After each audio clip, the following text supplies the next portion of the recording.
Deməli, hər il bir mod düşür də, yəni dəb deyirlər. İndi də moddadır xolesterin salmaq. Hərə çıxardır bir dərman və yaxud da bir təbii vasitə ki, bu xolesterini salır. Dostlar, sizə kim deyib ki, xolesterini salmaq lazımdır? Harada yazılıb xolesterini salmaq lazımdır? Söhbət ağır kardioloji xəstələrdən və yaxud da neyrocərrahi xəstələrdən getmir. Söhbət adi insanlardan gedir, hansı ki, analiz verib, xolesterini yüksəkdir, xolesterini salmaq lazımdır. İşdüz dərman, təbii vasitələr, xolesterin düşdü. Sonra yenə qalxacaqdır. Ömrünüzün axırınızın dərman içmək istəyirsiniz. Nədir xolesterinim qalxıb? Xolesterin qaraciyərdə sintezi olunur, istehsal olunur və orqanizmə lazımdır. Sual çıxır, bəs neyniyək?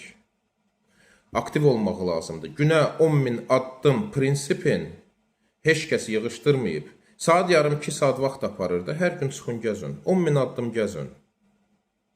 Həm də ki, düzgün qidalanma. Karbohidratları, ağ çörəkdir, ağ un məmulatlarıdır, şirniyyatdır, evdə olan həmin şəkərdir, qənddir, bunu konfetdir, bunu yığışdırırıq. Bunu yığışdırırım, gəzin, xolesterin də düşəcək.